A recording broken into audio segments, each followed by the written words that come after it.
Tu hijo tiene una cardiopatía congénita. Son las palabras que pueden cambiar la vida de los padres porque no saben qué es la enfermedad y cómo ayudar a su hijo a vivir con ella. En México, nacen al año unos 18,000 niños con problemas en el corazón. Sin embargo, a pesar de las limitaciones físicas y los problemas de salud que esto conlleva, la mayoría consigue una buena calidad de vida gracias a los avances médicos y a la confianza que el apoyo psicológico les brinda para enfrentarse a las circunstancias que les tocó vivir. Hoy, en Diálogos en Confianza, los especialistas nos hablarán sobre las cardiopatías más frecuentes en los niños y los tratamientos que existen para corregirlas.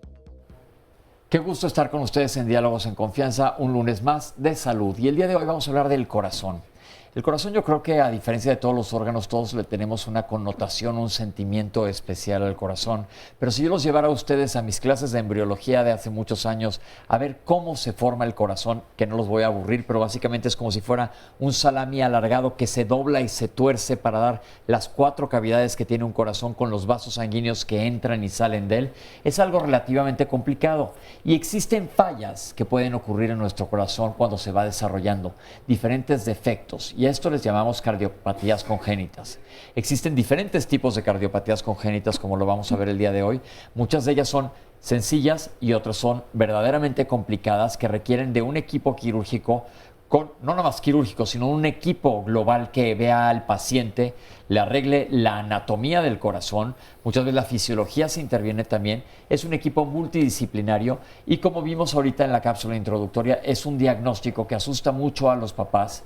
Al niño no, porque normalmente está muy chiquito, pero la ciencia ha avanzado lo suficiente en donde hemos visto verdaderamente cambios impresionantes en cardiopatías congénitas. Recuerden que nuestra labor aquí en Diálogos en Confianza es informarles a ustedes. El miedo no cambia el resultado, pero mientras más informados estemos, es mucho más fácil afrontar las cosas y sobre todo saber detectar las cosas cuando están ocurriendo en un principio. Como todos los lunes está conmigo Oscar Virués. ¿Cómo estás, Oscar? Pues contento de que se hable este tema aquí en Diálogos en Confianza. Desde luego sabemos la importancia del mismo y para que reciba toda la gente la información necesaria. Porque sí, creo que cuando te enfrentas a algo así, cuando ignoras la mayor parte del tema, pues te encuentras en una situación muy complicada. Entonces, importante que hoy nos sigan, que les recomienden el programa a las personas que sepan que les va a servir la información.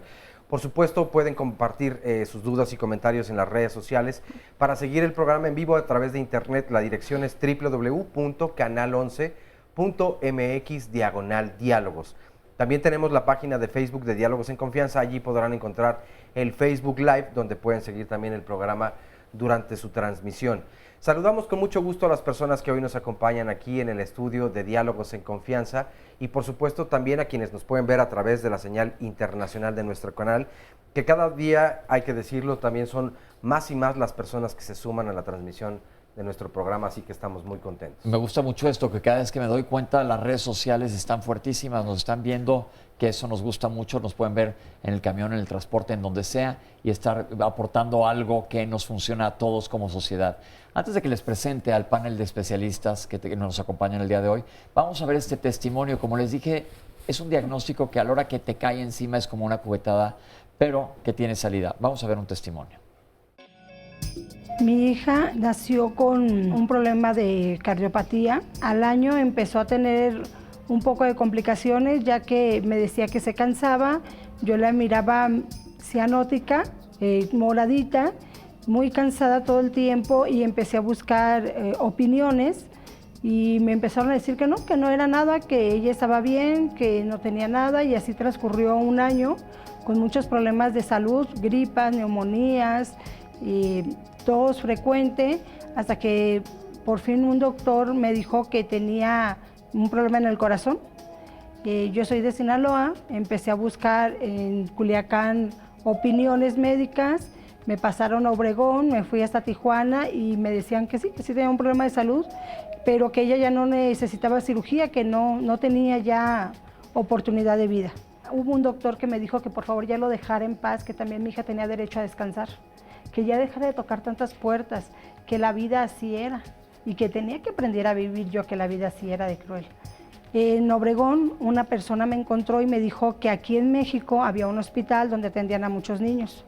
Cuando mi hija tenía 1 año 2 meses, me trasladé de Sinaloa aquí a la Ciudad de México y vine al Hospital Nacional de Pediatría. Llegué, me hicieron estudios, me dijeron que tenían que primero recuperar a mi hija en peso, en talla, y que posteriormente tenía que hacerle una cirugía a corazón abierto. Me dijeron que tenía un 5% de probabilidad de vida, 5%. Y tomé ese 5%, corrí el riesgo. Y empecé a pedir ayuda por medio del periódico, por medio de rifas, en botes. Puse botes en muchas tiendas, en muchas papelerías, para empezar a juntar dinero para la cirugía de mi hija. Llegué al hospital cuando tenía 2 años y fueron 2 años de preparación para poderme operar. Y fue cuando los doctores hablaron con mi mamá sobre una fundación que apenas tenían la idea de iniciarla, que se llamaba Cardias. Me encontré con una doctora que se llamaba Cruz y la doctora Cruz me dijo que en el hospital iniciaban con una fundación. Me contactó con Almudena Marsh y Almudena me vio, se hizo una solidaridad conmigo muy fuerte y me dijo que ellas nos iban a ayudar. Yo le dije que pues sí aceptaba que operaran a mi hija, pero que cuánto me iba a costar eso, porque yo no tenía dinero. Ella me dijo que no, que había empezado una fundación y que querían ayudar a muchos niños. Ahí me di cuenta de la realidad que se vive en México. Niños de muchos estados con cardiopatías, papás con diferentes tipos de niños enfermos del corazón. Un mundo que yo no conocía. Ya llegó el día de la cirugía y tenía la fecha de la cirugía un 10 de mayo. Iba a ser a corazón abierto, iban a parar el corazón, a mi hija le iban a poner una bomba extracorpórea y íbamos a necesitar donadores de sangre. Los mismos doctores y las mismas enfermeras fueron los donadores de sangre de mi hija, porque yo no tenía nadie aquí. Al terminar la cirugía, sale Almudena y me dice que todo fue un éxito, que todo estaba bien, que mi hija está muy bien, que el corazón cuando lo conectaron a los 2 segundos funcionó perfectamente bien, que en unos minutos más le iba a poder ver en terapia intensiva. Es una emoción muy grande. Paso y la veo a terapia intensiva y es increíble ver, mi hija salió con sus labios rosas, ya no era una niña morada. 3 días después, nosotros ya estábamos en Sinaloa de nuevo con mi hija operada, con un corazón totalmente reparado, con una alegría, ya puede dormir bien. Hoy en día sí llevo una vida completamente normal, se podría decir así. Sí me llego a cansar un poquito más, tengo que cuidar un poco más mi alimentación, pero finalmente creo que es lo que todos deberíamos de hacer. Mi vida es completamente normal, voy a la escuela, quiero entrar a una muy buena universidad, quiero graduarme, no sé todavía en qué me quiero especializar. Yo digo que sería una muy buena cardióloga, claro que me encantaría ser cirujana cardiovascular en algún momento de mi vida y quién sabe, a lo mejor me uno a Cardias, pero ahora del otro lado de la moneda. Ahí lo tienen, como ven, el testimonio en un inicio es desgarrador, pero cuando se te abre el panorama y ves que existen múltiples posibilidades y que existen otras personas que están en la misma situación que tú, es mucho más fácil llevarlo y vamos a ver muchas historias de éxito el día de hoy. Les voy a presentar a los panelistas que nos acompañan el día de hoy. En primer lugar, la doctora Alfa Larisa Nava. Doctora, bienvenida de regreso. ¿Qué tal, Pepe? La doctora es pediatra con especialidad en cuidados intensivos y cardiología pediátrica. Nos acompaña también el doctor Julio Erdmenguer Orellana. Bienvenido, doctor. Gracias, Pepe. El doctor es jefe del Departamento de Cardiología del Hospital Infantil de México, Federico Gómez, de la Secretaría de Salud.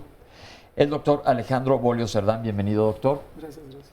Jefe del Departamento de Cirugía Cardiovascular del Hospital Infantil de México, Federico Gómez, también de la Secretaría de Salud, mismo. Y el doctor Arturo Soria Magaña. Bienvenido, doctor. Jefe del Servicio de Psiquiatría del Hospital Infantil de México, Federico Gómez, de la Secretaría de Salud.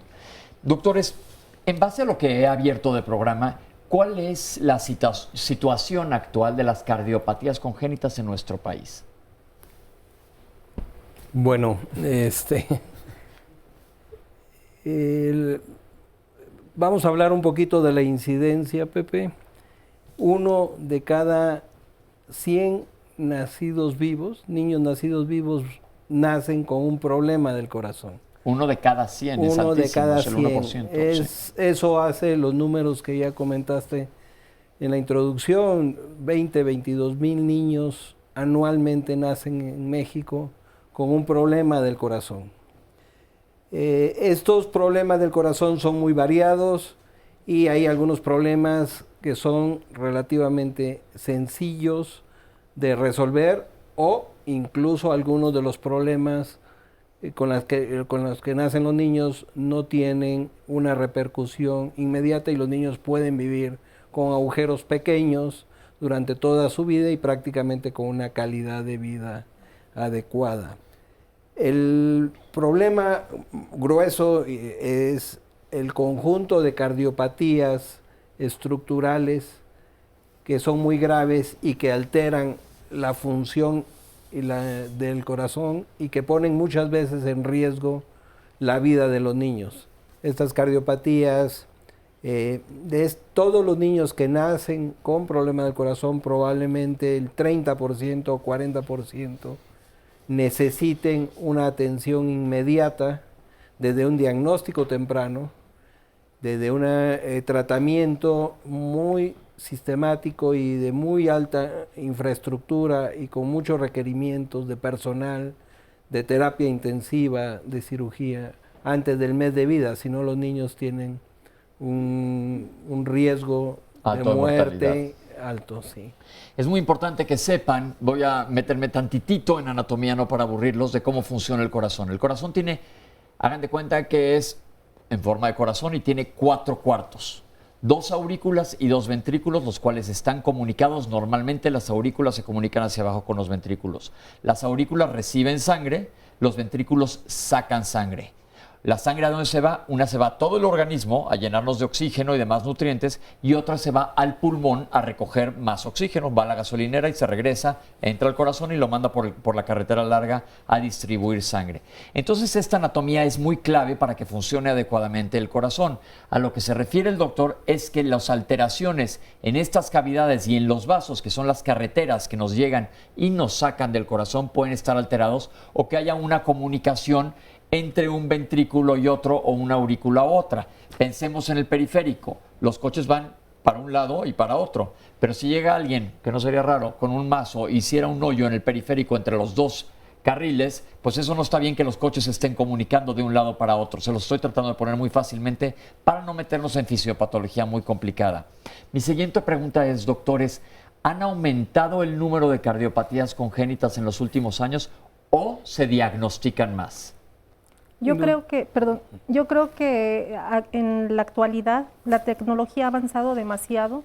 Los médicos también están más capacitados en primer nivel y detectan más tempranamente las cardiopatías congénitas. Perdón. Que envían secundariamente Gracias. a tercer nivel. Salud. Perfecto. ¿Qué es esto de primero, segundo y tercer nivel que la gente no sabe? Bueno, primer nivel es cuando es una unidad de medicina familiar en donde llegan particularmente todos los pacientes de primera instancia y ellos los envían a un especialista para que pudieran resolver algún problema en especial. Como vemos, ha avanzado mucho la ciencia, se puede diagnosticar mucho más fácil. Mi pregunta ahora es, ¿existen factores de riesgo para que uno de nuestros hijos salga con una alteración cardíaca morfológica? Sí, por supuesto, hay muchos factores de riesgo. Lamentablemente, la juventud está un poquito más independizada, por decirlo así, porque finalmente el tabaco es un factor de riesgo para condicionar trastornos congénitos, particularmente a nivel de corazón. El consumo de drogas, también la alimentación, ahora ya es más industrializada. Las niñas se someten a dietas para estar un poquito más delgadas y la falta de nutrientes también genera o produce trastornos en la formación del corazoncito. Perfecto, entonces necesitamos tener una alimentación adecuada, evitar, como siempre decimos, tabaquismo y drogas sobre todo. Otra pregunta, ¿Cuáles son los síntomas de una cardiopatía? ¿Alguien tiene su bebé hoy? Y obviamente hay un pediatra que se tiene que dar cuenta, pero muchas veces son los padres y los que nos están viendo en la televisión son padres de familia. ¿Qué sintomatología existe?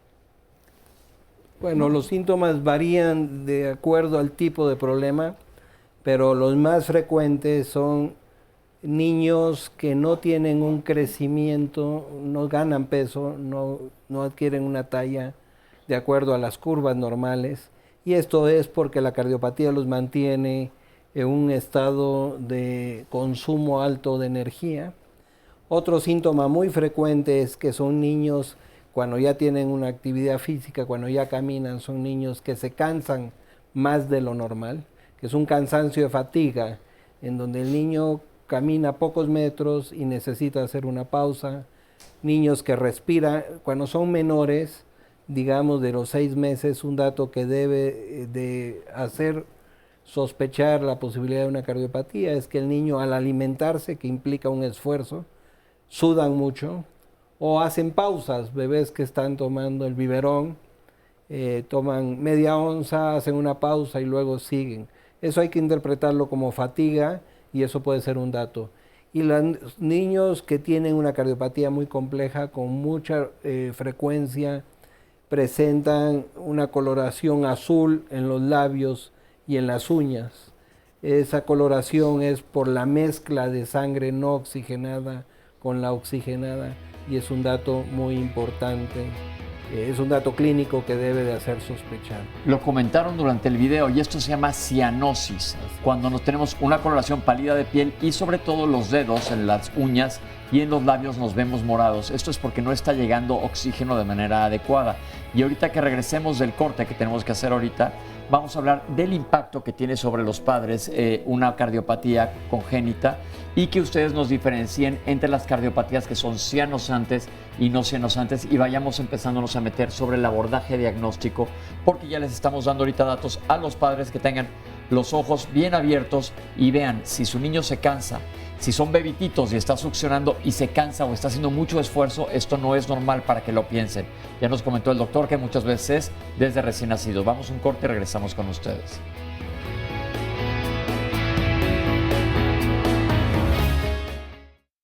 El ecocardiograma fetal es un estudio que está enfocado al bebé antes de nacer. Es un estudio que hacemos dentro de la panza de la mamá.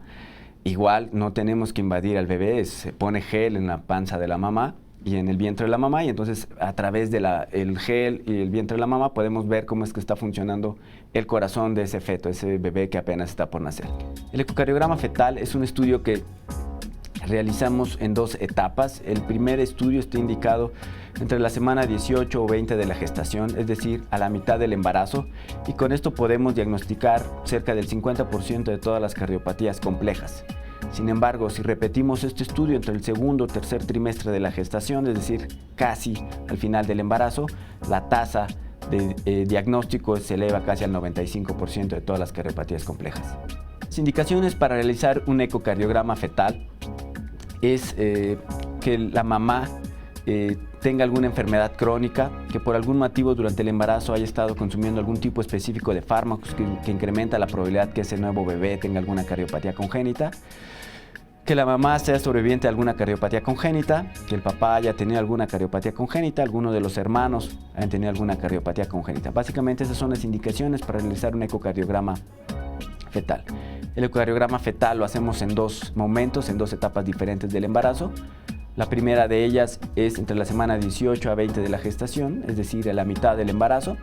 Y si lo hacemos en este momento podemos diagnosticar cerca del 50% de las cardiopatías congénitas complejas.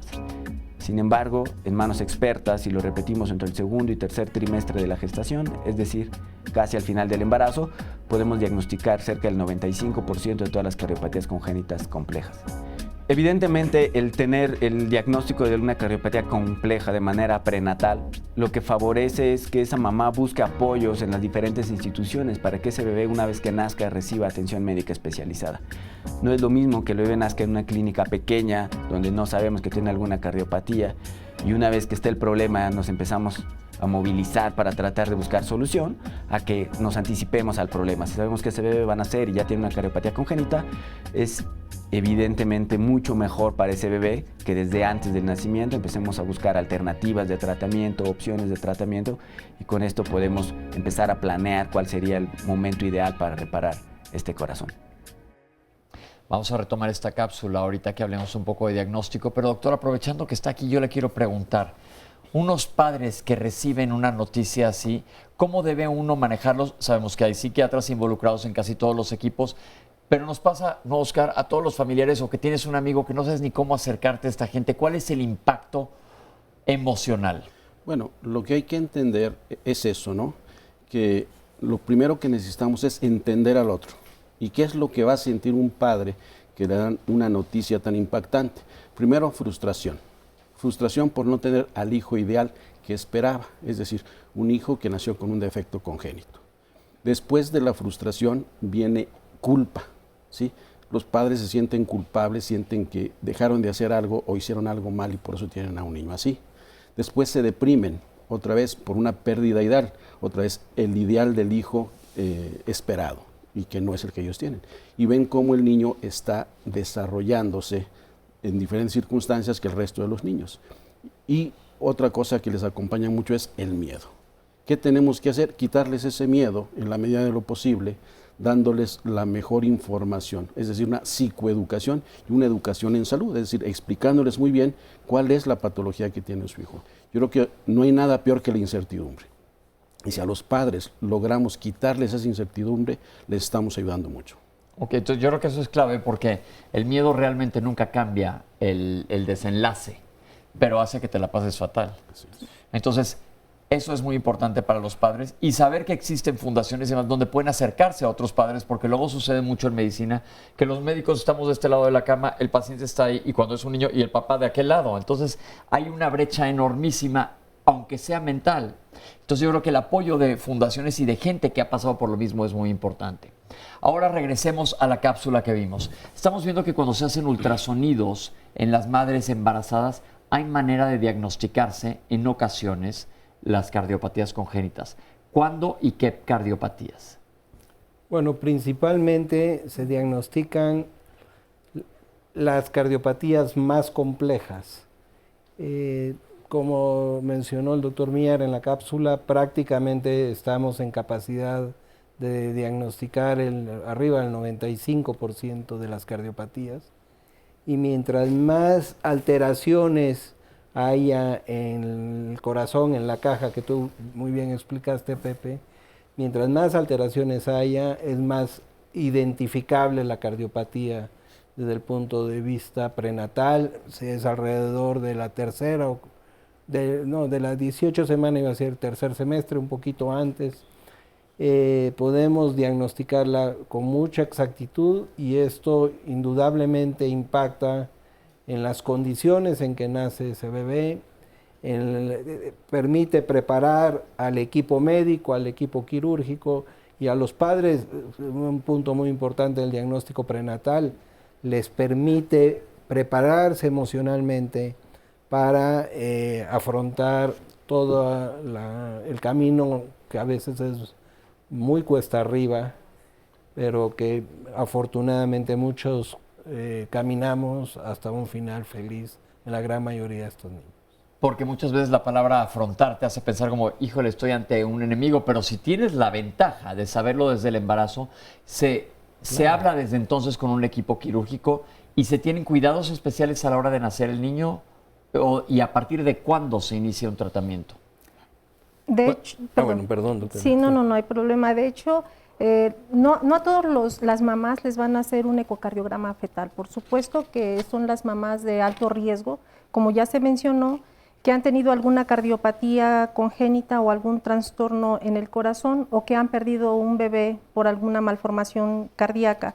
Se les hace un ecocardiograma fetal.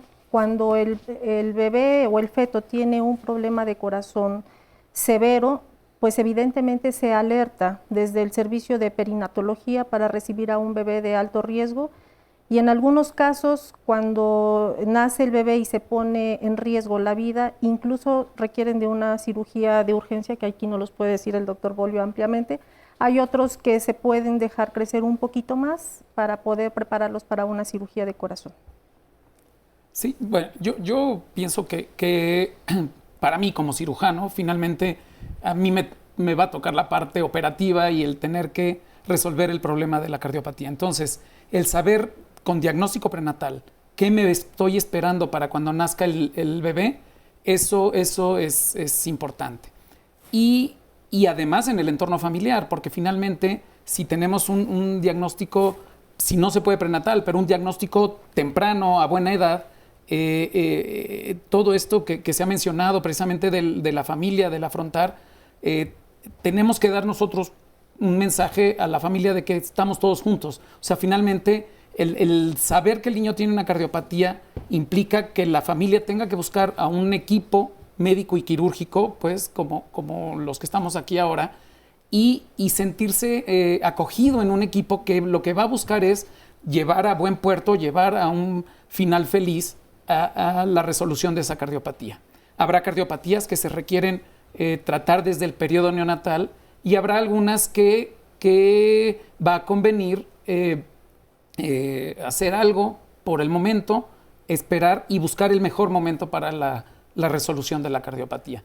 Pero sí es importante que, bueno, yo siempre lo manejo con los papás, ¿no? En cuanto yo sé del diagnóstico y sé que voy a tener que intervenir en un paciente, les digo, a ver, somos 3, ustedes 2 y yo, y el resto del equipo, pues, que lo que vamos a hacer ahora es planear la cirugía del bebé y llevarlo a un final feliz. Hay una mala noticia, pero la buena noticia es que tiene solución esta mala noticia. Ok, mi siguiente pregunta es, sin meternos en tanto detalle técnico, sobre todo porque quien nos está viendo probablemente no conozcan anatomía, pero hay 2 grandes clasificaciones de las cardiopatías. Si nos pudieran decir qué son y más o menos qué es lo que pasa para que la gente se imagine, y ahorita yo les hago más o menos una analogía de cómo son las cosas. ¿Cuáles son las cardiopatías? ¿Cómo las clasificamos?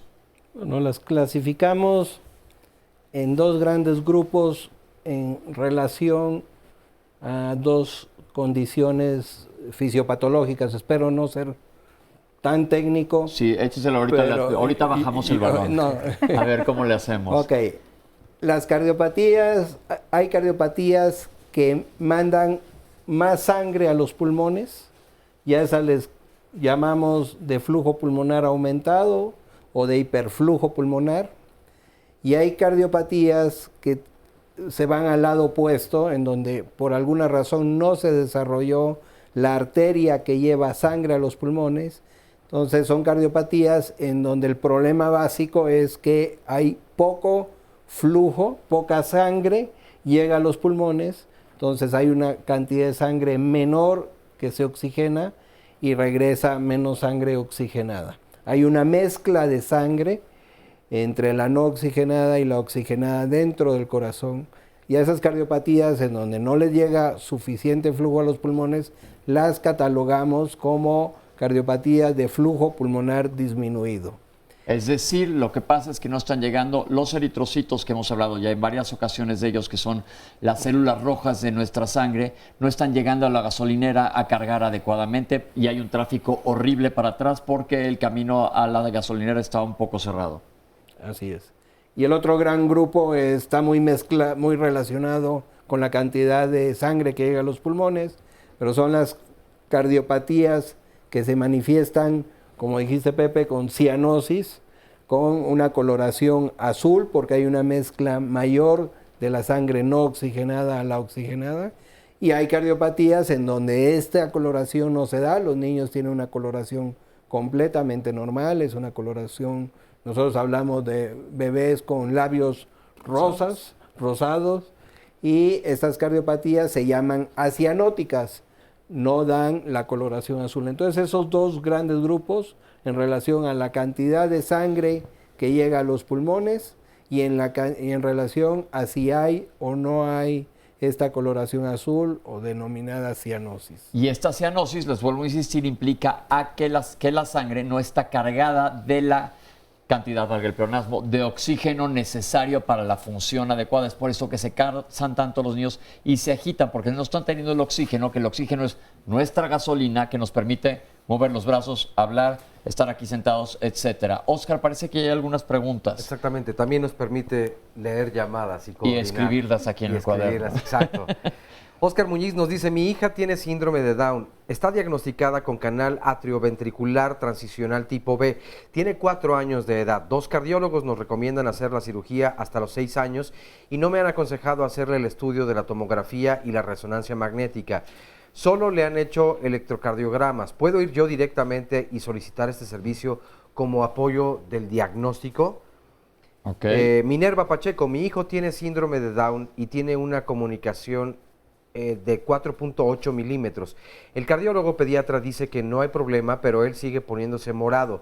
Se cansa mucho al comer y sus manitas sudan muchísimo. ¿Esto es normal o se debe tal vez a que vive con síndrome de Down? Cristina Martínez, hace 36 años mi hija nació con un soplo. No la operaron y ella sufría de problemas respiratorios. Finalmente la operaron y actualmente tiene 36 años y está muy sana. Quiero decirles a las mamás que están pasando lo mismo, que operen a sus hijos, porque esto evidentemente les cambia la vida por completo. Mónica Gómez, a mi hijo lo diagnosticaron con el corazón pequeño. Actualmente tiene 36 años. No sé si sea perjudicial su condición. ¿Qué me pueden recomendar los especialistas? Constanza Ortiz, ¿qué es el cateterismo? Ya que mi hijo falleció de tetralogía de Fallot. Quiero saber si el cateterismo hubiera sido una opción positiva para él. Carla Méndez, mi hija nació con apnea de 2 minutos y medio. A los 4 años cumplidos me decía que le dolía el pecho. La llevé al doctor y me dijeron que tenía el corazón en forma de gota. A los 18 años le dio un infarto, pero quiero saber si esto puede acarrear problemas en un futuro. Y esta otra es de Úrsula Pérez y nos dice, tengo una niña de 12 años, ella practicaba natación, pero por instrucciones de la escuela de natación me recomendaron que acudiera al médico. El diagnóstico inicial detectaron bradicardia sinusal y arritmia cardíaca. Llevo 1 año con estudios, pero los médicos no me dan diagnóstico certero. ¿Qué es lo que puede hacer y qué tan común es que el diagnóstico no sea, como dice esta última llamada, certero y que tengan que transitar entre consulta y consulta? Recuerden que casi todas las preguntas que ustedes nos manden yo las estoy anotando aquí y en el bloque 6 del programa vamos a contestarlas todas si es que no han salido a lo largo del programa. Pero hay un común denominador que aquí creo que es importante que toquemos. ¿Qué hay con el síndrome de Down y las cardiopatías? Bueno, el síndrome de Down es una malformación congénita o genética, más bien dicho, que en la mayoría de las veces suele acompañarse de trastornos en malformaciones del corazón. Hay niños con síndrome de Down que no tienen cardiopatía congénita, pero la gran mayoría sí tiene malformaciones de corazoncito. Si bien es cierto, como en una llamada comentaron, que le habían comentado que no tenía malformación estructural del corazón, pero que el niño sí se ponía moradito, se ponía cianótico, es muy importante comentar que la mayoría o en el 45-50% de los casos de los niños que tienen síndrome de Down pueden cursar con una enfermedad que se llama hipertensión arterial pulmonar primaria y esto genera cianosis al pacientito sin que tenga un daño estructural del mismo. Sin embargo, también es muy sabido que el niño con síndrome de Down tiene malformación congénita como es el canal AB, que es muy frecuente en los niñitos con síndrome de Down y esto también produce cianosis. Y sí es importante que lo estudien los especialistas porque en la mayoría de los casos tiene una alta resolución quirúrgica con buenos resultados. Una cosa importante que está comentando la doctora es estos niños, como dice, hay que estudiarse sobre todo cuando hay alguna sospecha. Y ya tuvimos aquí en Diálogos en Confianza hace no tanto un programa de hipertensión pulmonar que hablamos que es totalmente diferente a la hipertensión arterial que también ya hemos tocado aquí. Lo que pueden hacer es meterse a YouTube y buscar hipertensión pulmonar. Fue un programa muy interesante con muchísima información. Antes de irnos al corte, doctores, nada más quiero que me digan ¿por qué unos niños de recién nacido y otros de más grandes? Bueno, en general, porque el deterioro que tienen de recién nacidos los hace que no puedan hacer sus actividades propias del recién nacido, desde amamantarse, por ejemplo, porque se estén cansando mucho y les esté condicionando una gravedad tal de la enfermedad que los haga que se tienen que operar rápidamente. Ok, entonces hay enfermedades que urgen tratarse cuando son recién nacidos, pero otros se pueden esperar algunos años para darle tratamiento o inclusive, como vamos a ver ahorita que regresemos, hay padres que no se dan cuenta hasta que el niño ya está en edad escolar y vamos a ver por qué es esto. Vamos a un corte, regresamos con ustedes, estamos hablando de cardiopatías congénitas aquí en Diálogos en Confianza.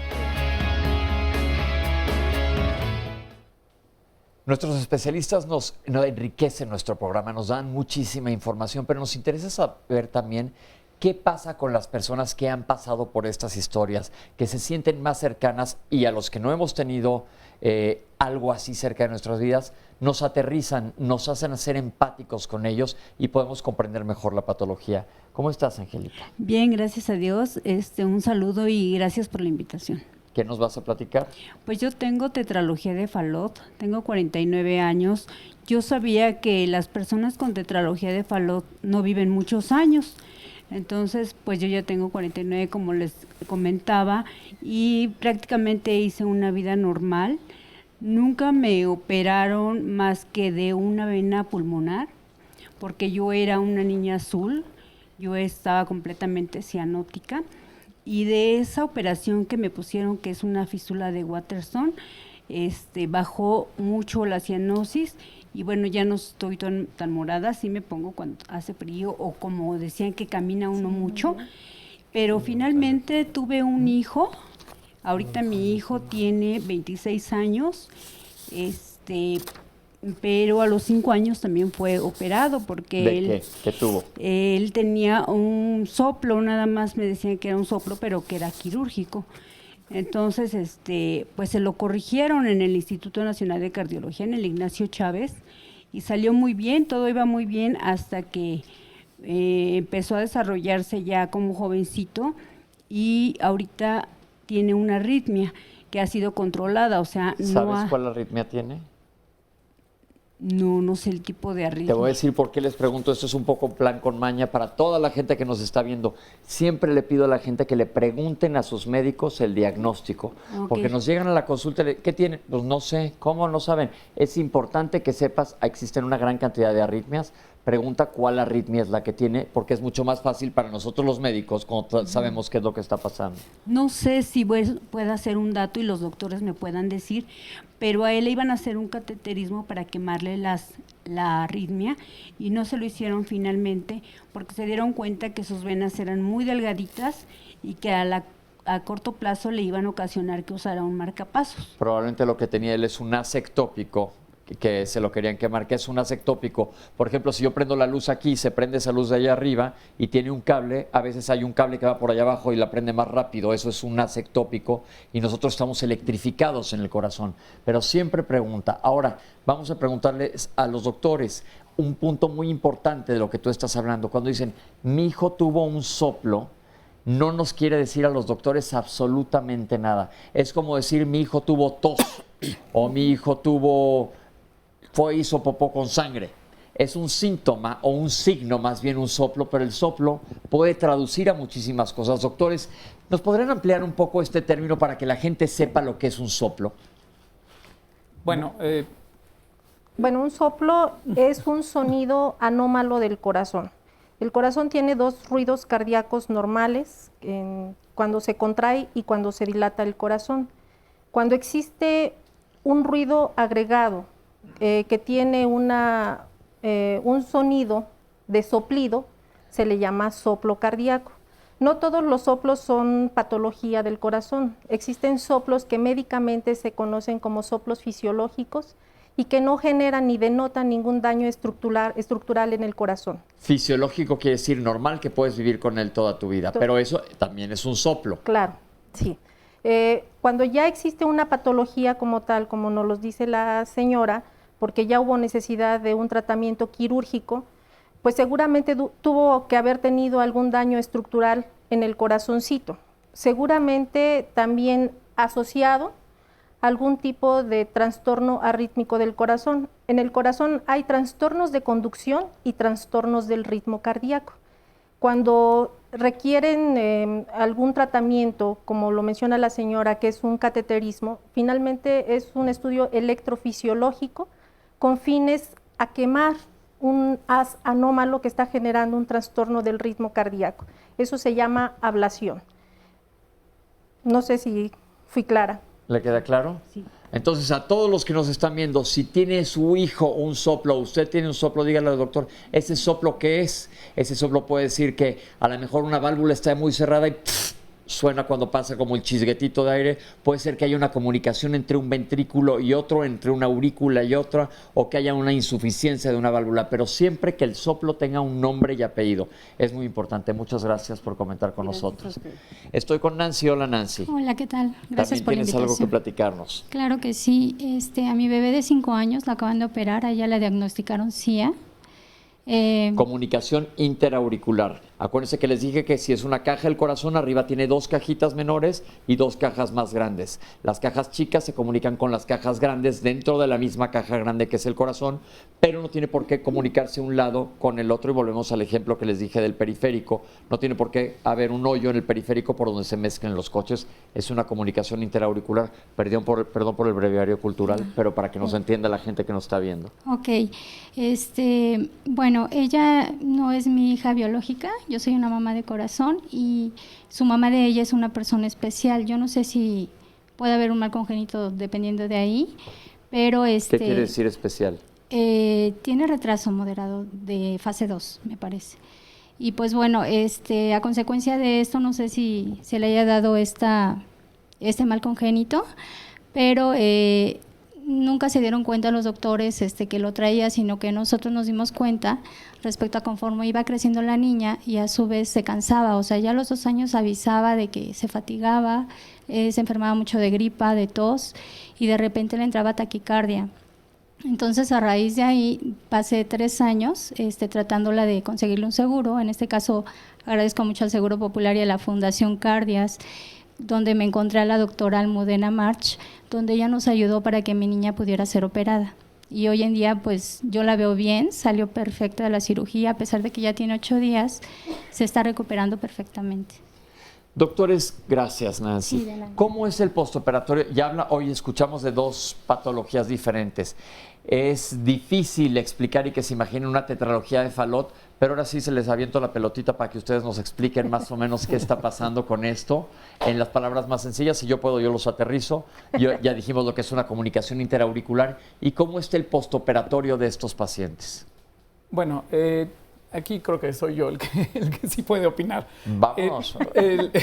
No podemos. No, todos pues no, pero específicamente en esto Va, yo doctor, soy el no que hace se esto, limite.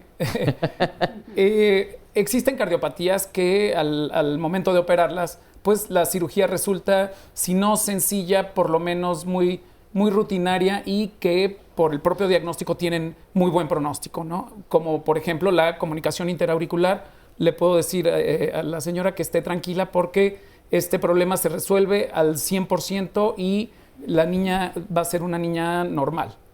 Existen otras cardiopatías más complejas, ahora sí, como la tetralogía de Fallot, donde, pues dependiendo ya de las características que tenga particularmente de lo que la componen, que si mayor o menor el tamaño de la comunicación entre los 2 ventrículos, o más grande o menos el tamaño de la válvula que sale hacia los pulmones, y todas estas características, pues nos van a hacer o más compleja o más sencillo la reparación de la cardiopatía y aquí quiero hacer énfasis en la palabra reparación porque eso es lo que hacemos, reparar. No es un corazón que está reparado, que siempre va a tener esa reparación, pero que puede funcionar al 100%.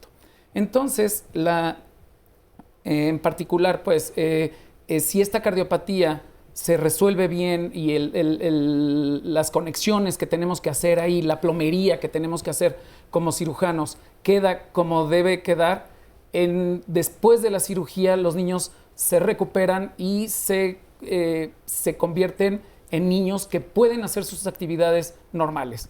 El problema a que te refieres, Pepe, de el postoperatorio, pues, que es la parte aguda después de operar a un bebé, pues va a ser más o menos difícil en la medida en que la cardiopatía haya sido más grave o el niño haya entrado más grave a la cirugía. Pero en general, y esto es algo que por eso me dedico a los niños se recuperan mucho más rápido que los adultos. Es impresionante cómo un niño que se opera el corazón, ya quiero ver un adulto operado del corazón que a los 8 días esté yendo a su casa y ya se quiera salir al patio a jugar. En cambio, el niño sí lo hace, el niño sí es impresionante cómo se recuperan en las primeras horas de la cirugía. A veces a los 3 días ya están en una sala general, ya comiendo y preparándose y yendo al baño, y a los 7, 8 días ya están en su casa.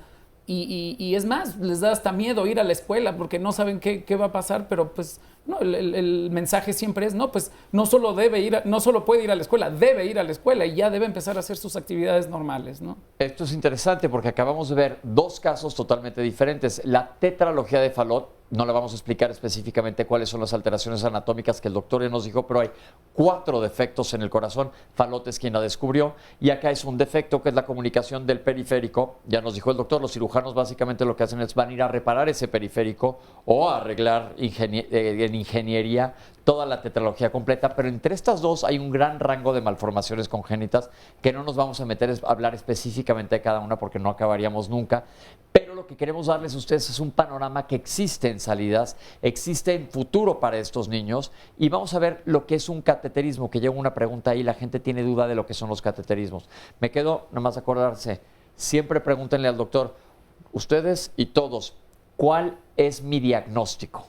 ¿Ok? No se va a decir, tiene un soplo, tuve tos. ¿Por qué tuvo un soplo? ¿Por qué tuvo tos? Vamos a ver esta cápsula. El cateterismo cardíaco es un procedimiento invasivo que tiene 2 modalidades. La primera modalidad es la parte del estudio. Nosotros podemos ayudar al diagnóstico de algunas cardiopatías, sobre todo de las cardiopatías complejas o de las cardiopatías que presentan hipertensión arterial pulmonar. Nosotros podemos auxiliar junto con el ecocardiograma, la tomografía y la resonancia a afinar el diagnóstico para poder planear el tratamiento. Podemos registrar la concentración de oxígeno en las diferentes estructuras cardíacas, la presión en los diferentes segmentos, y también podemos inyectar una sustancia que se llama medio de contraste y con esta dibujar las estructuras en las cuales estamos interesados para poder definir la anatomía correctamente. Y también tenemos una modalidad intervencionista, que esta es afortunadamente en las cardiopatías congénitas más frecuentes. Nosotros podemos intervenir al paciente y tratar de reparar su defecto a través del cateterismo sin necesidad de una cirugía con circulación de bomba extracardíaca. Afortunadamente, con el paso del tiempo, cada vez tenemos más herramientas y más armas para poder hacer cateterismos intervencionistas. Y esto nos ha permitido que podamos intervenir en una mayor cantidad de pacientes y en una mayor cantidad de patologías, lo que permite que las cardiopatías que son sencillas o algunas de mediana complejidad, que las podamos intervenir nosotros y que el cirujano pueda intervenir en las que son mucho más complejas. O incluso hay ocasiones donde podemos hacer un abordaje en conjunto, que le llamamos el procedimiento híbrido, donde el cirujano aborda alguno de los problemas y los intervencionistas abordamos algunos otros, y eso hace que el tiempo quirúrgico sea más corto, lo que favorece el pronóstico a largo plazo de ese paciente. Un estudio que nos da muchísima información para saber exactamente anatómicamente en dónde están los defectos y cómo les va a funcionar a los cirujanos para corregirlos. Pero doctor, lo traigo de vuelta a la mesa. ¿Qué pasa con los niños? ¿Cómo se manejan? Sabemos que muchos son recién nacidos y probablemente no haya una conciencia, pero hay niños más grandes que se operan. ¿Cómo abordarse, cómo explicarles a ellos que tienen un defecto? ¿Qué hay del miedo con los niños y esta asociación que tenemos con el corazón, que lo vemos como lo más grande que tenemos en el organismo? Estoy con puro cardiólogo que lo van a defender, pero si estuviera con puro hepatólogo no estarían de acuerdo. Pero pues más bien el miedo va en relación a la edad y al nivel de pensamiento, de desarrollo que tiene ese niño. No es lo mismo un niño de menos de 5 años que todavía no tiene desarrollado un concepto de muerte, más que como una desaparición. Se desapareció la persona y ya no la volvió a ver.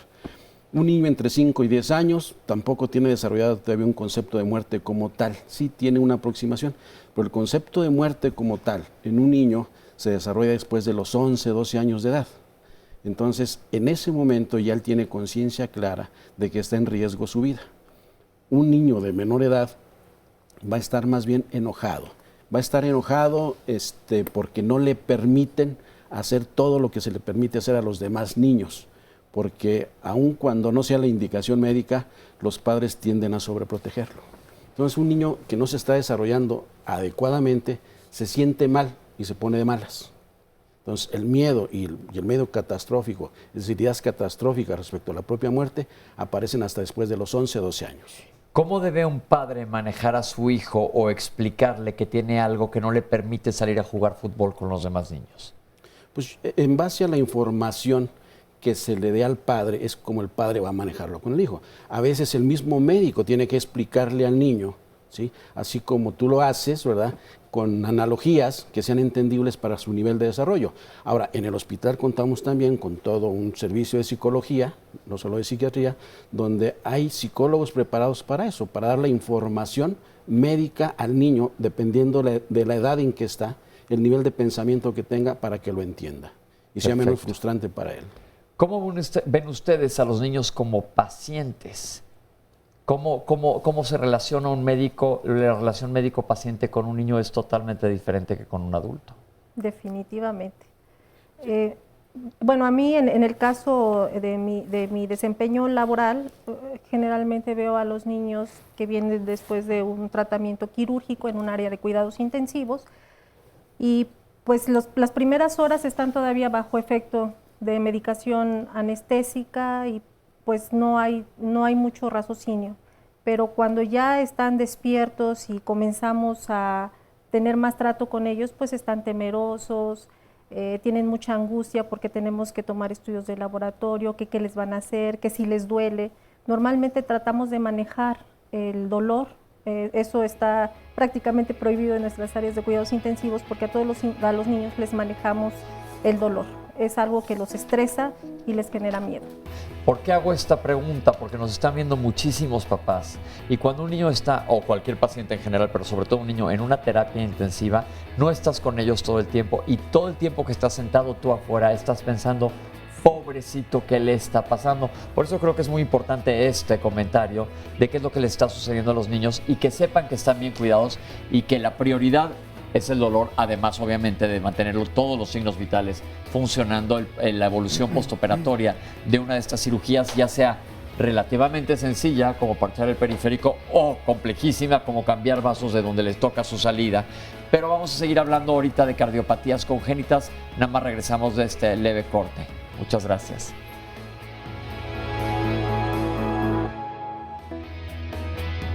Uno de cada 100 nacidos vivos, niños nacidos vivos, nacen con un problema del corazón. 22 mil niños anualmente nacen en México con un problema del corazón. Todos los niños que nacen con problema del corazón, probablemente el 30% o 40% necesiten una atención inmediata. La tecnología ha avanzado demasiado. Los médicos también están más capacitados en primer nivel y detectan más tempranamente las cardiopatías congénitas. ¿Y qué es lo que va a sentir un padre que le dan una noticia tan impactante? Primero, frustración. Frustración por no tener al hijo ideal que esperaba, es decir, un hijo que nació con un defecto congénito. De la frustración viene culpa, ¿sí? Los padres se sienten culpables, sienten que dejaron de hacer algo o hicieron algo mal y por eso tienen a un niño así. Se deprimen, otra vez por una pérdida ideal, otra vez el ideal del hijo esperado y que no es el que ellos tienen, dándoles la mejor información, es decir, una psicoeducación y una educación en salud, es decir, explicándoles muy bien cuál es la patología que tiene su hijo. Yo creo que no hay nada peor que la incertidumbre. Estamos en capacidad de diagnosticar arriba del 95% de las cardiopatías. Habrá cardiopatías que se requieren tratar desde el periodo neonatal y habrá algunas que va a convenir hacer algo por el momento, esperar y buscar el mejor momento para la resolución de la cardiopatía. El síndrome de Down es una malformación congénita o genética, más bien dicho, que en la mayoría de las veces suele acompañarse de trastornos en malformaciones del corazón. Hay niños con síndrome de Down que no tienen cardiopatía congénita, pero la gran mayoría sí tienen malformaciones de corazoncito. Esto es parte solamente de lo que ha ocurrido hoy aquí en Diálogos en Confianza y todavía tenemos mucho más. Y mucho más también son las llamadas y comentarios que nos llegan. María González, ¿qué consecuencias tiene un niño de 11 años, un tronco arterioso común tipo 1? Esta otra llamada es de Ana. Nos dice, quisiera que hablaran los médicos respecto a la comunicación interauricular. Es algo que me acaban de detectar a los 31 años. ¿Podría provenir de un mal congénito o se trata de otra cosa? Felipe, nací sin una válvula. Me están tratando en la raza. Nunca me han operado. Me han mandado solo a hacer estudios. Para ello es muy difícil que yo todavía siga, que todavía siga vivo a mis 46 años. ¿Creen que aún me pueda operar o ya no? ¿Y qué tantos riesgos podría traer entonces esta cirugía? Pedro Morales, ¿qué pasa cuando el corazón late con frecuencias inferiores a las cifras normales o a lo más común? Isidro Peralta, ¿qué estudios se tienen que hacer para el diagnóstico de las cardiopatías congénitas? Por otro lado, Patricia Muñoz nos dice, ¿qué significa un soplo musical funcional? Mi hijo tiene 13 años cumplidos y se lo detectaron a los 3 años. Ha vivido con él, pero los doctores nunca nos han explicado el significado. Decías, Pepe, hace rato, el diagnóstico es importante que nos lo expliquen. Ahora, tendrías que responderle tal vez a muchas de las personas para que quede así bien, como cuál es el periférico, cuál es el segundo piso y no haya confusión en ello. Aquí nos vamos a ir tranquilo, ahorita les explicamos, no te apures. Nos dice también, por otro lado, este anónimo que es tan anónimo que no apareció. Perla Carrasco, mi hijo tiene una cardiopatía muy compleja. Dicen que tiene las arterias invertidas. Dicen los doctores que no hay solución para él, que hasta que el corazón aguante. Dicen que no aguantaría una operación porque no alcanzarían a conectarlo todo. ¿Hay alguna otra alternativa? Son parte de las preguntas que hasta el momento nos llegan. Muchas gracias por participar. Pues son muchas preguntas y son interesantes. Una cosa del soplo que nos preguntan, ya le dio apellido, que es lo que pedimos anteriormente, es un soplo funcional. Cuando es un soplo funcional quiere decir que funciona perfectamente, no le pasa absolutamente nada. ¿Estoy bien, doctores? A lo que voy es eso, que le den un apellido al soplo, no nada más se llame soplo solo. Ok, me fui del tema, pero ya regresamos y nos vas a platicar. Dani, ¿te operaron hace cuántos años? Hace 15 años. ¿De qué te operaron? Cuéntanos qué tenías. Yo tenía una CIA. Comunicación interauricular también, como nos acaba de platicar Nancy. Sí, no, igualito. ¿Y tú cómo se dieron cuenta? Ahorita vamos a preguntar acá. Bueno, pues como venía en la cápsula, me ponía muy cianótica, me cansaba demasiado. A mí me operaron a los 4 años, pero llegué aquí a México a los 2 años de edad. Y como estaba muy delgadita, pues decidieron 2 años de preparación para poderme operar. Te pusieron a comer con ganas. Sí. ¿Y cómo te sientes después de la cirugía? ¿Ya ni te acuerdas de cómo fue la cirugía? No, ya no, estaba muy chiquita. Pero no, me siento súper bien. Yo considero que tengo una vida muy normal, a pesar de todas esas situaciones. Veo a muchos niños que les da mucho miedo y muchos papás de no saber cómo van a quedar sus hijos, pero bueno, al menos yo les puedo contar mi experiencia, que llevo una vida 100% normal. Mucha gente, nadie me cree que me hayan operado del corazón, literalmente. Entonces, yo soy súper bien y muy agradecida por todo. Perfecto, mil gracias. Qué bueno, ¿ya oíste, Nancy, por allá? Sí. Para que te dé paz de que no pasa absolutamente nada y que estás muy bien. Gracias, Dani. ¿Usted es su papá? Sí. ¿Y cómo fue el momento del diagnóstico? Muy complejo porque siempre es la incertidumbre de qué es lo que puede pasar. Pero a final de cuentas se tuvo que tomar una decisión, se asumió un riesgo y por fortuna Dani ha evolucionado durante todo este tiempo muy bien. Recién concluyó sus estudios de preparatoria y está por decidir qué carrera hace en la universidad. Cuando a usted le dieron el diagnóstico, ¿le explicaron los pros y los contras de la cirugía? Absolutamente no. ¿Cómo? Perdón, absolutamente no de origen.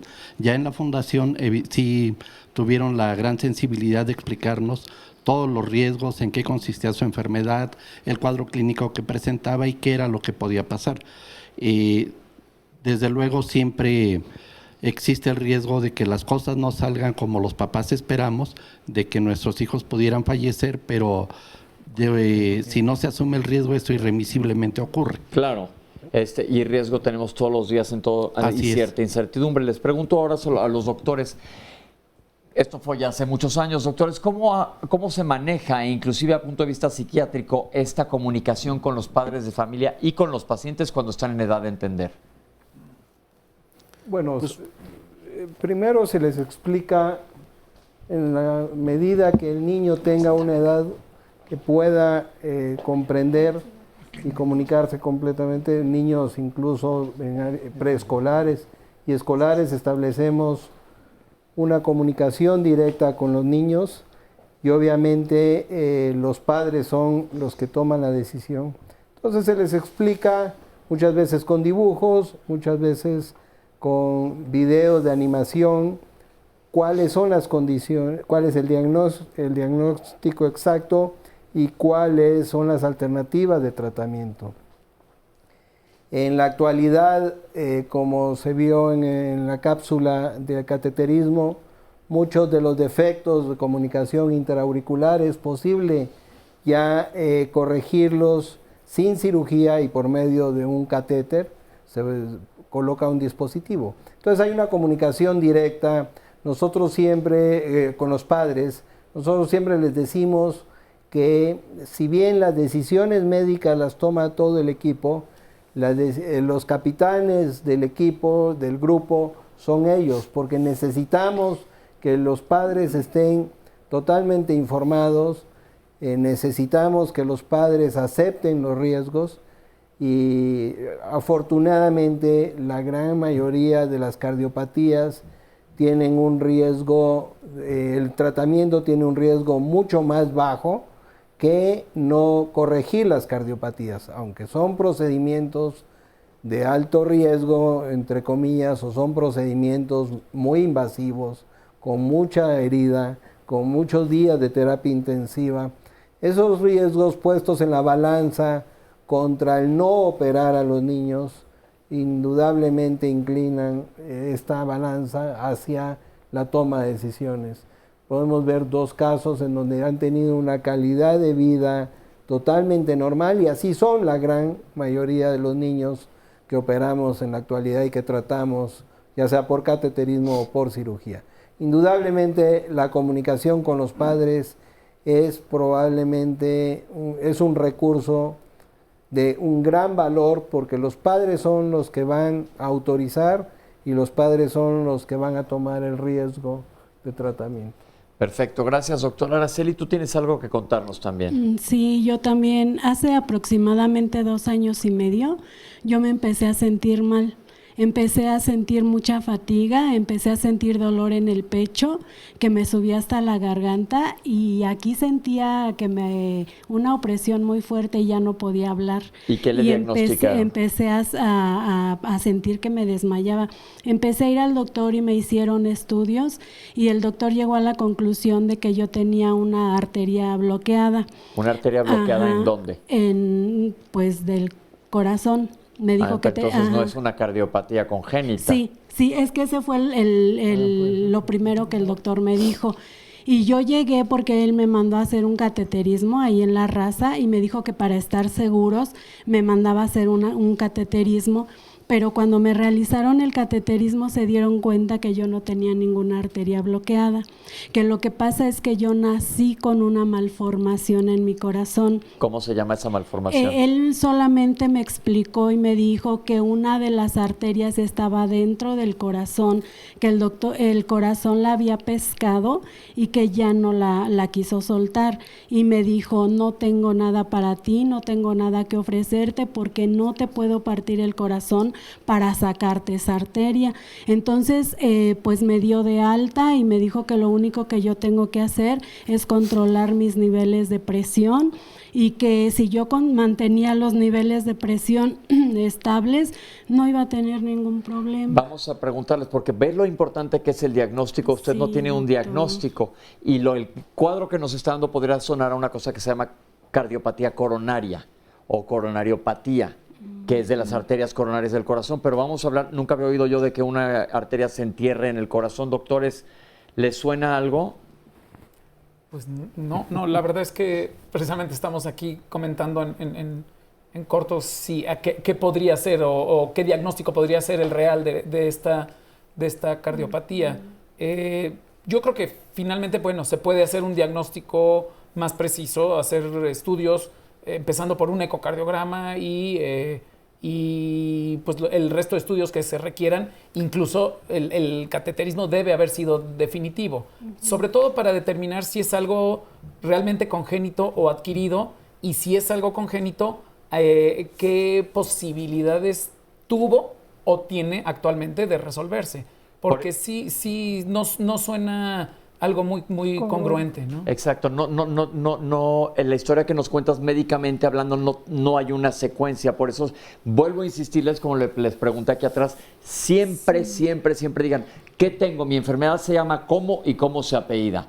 Tengo tetralogía de Fallot, tengo coronariopatía cardiopatía isquémica. Siempre pregúntale al doctor qué tienes, porque así nos pasa que aquí nadie de los médicos que estamos en el foro, y ellos son los especialistas, pueden descifrar lo que pasó.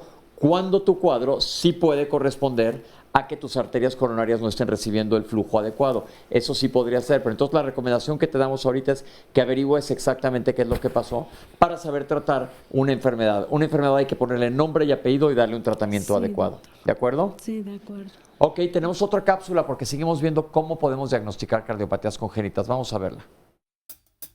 El diagnóstico de una cardiopatía congénita principalmente es clínico. Al principio se sospecha cuando el niño está con algún malestar y posteriormente es necesario acudir con algún especialista. Ya una vez que se refiere con el cardiólogo pediatra después de una revisión física muy detallada busca los métodos de imagen necesarios para llegar al diagnóstico adecuado. Ya la tomografía y la resonancia magnética ya son estudios complementarios, ya son cuando algunas veces el ecocardiograma no logra visualizar algunas estructuras extracardíacas, ya es cuando la tomografía y la resonancia nos brindan esa información, ya que nos da un panorama muy amplio de la anatomía del paciente. La tomografía cardíaca lo que utiliza es una energía con radiación. Es necesario inyectar un medio de contraste. Se realiza de una forma muy rápida en ocasiones y dependiendo del equipo puede realizarse incluso sin sedación del paciente. Y esto en los pacientes pequeños con cardiopatía congénita, entonces en menos de 3 segundos incluso se puede llegar a hacer o tomar fotos del corazón. Se utiliza radiación, eso podría preocupar en pacientes con un seguimiento como que a largo plazo. La resonancia magnética es un método en el cual no se utiliza radiación, aparte de poder evaluar bien lo que es la anatomía extracardíaca, nos brinda mucha información acerca de la función del corazón. De las desventajas de la resonancia magnética es que es un estudio con mayor duración del mismo, pueden ser entre 35 minutos a 60. En algunas ocasiones, si el paciente no coopera, se tiene que sedar y en algunos casos debemos utilizar medio de contraste. Únicamente requerimos de una evaluación anatómica, se puede realizar la tomografía cardíaca y si aparte de la evaluación anatómica queremos evaluación funcional, entonces la resonancia magnética nos puede ayudar para complementar. Es interesante ver que existen diferentes métodos diagnósticos y lo que se hace es un estudio multidisciplinario para poder llegar a un diagnóstico. Ya se habló de cateterismo, que aparte eso me va a llevar a una pregunta que voy a hacer ahora. Estudios de imagen también y fluoroscopía. Doctor, pero dijo que a veces se pueden tratar sin requerir una cirugía. ¿Nos podría ampliar un poco de esto? ¿Qué es esto? Muy bien, son técnicas mediante cateterismo. Cateterismo es meter un catéter, un tubo por las venas y llegar al corazón. En la actualidad, desde hace unos 10 años, es posible corregir las cardiopatías simples o sencillas, entre comillas, por medio de una serie de dispositivos que se lo colocan mediante cateterismo.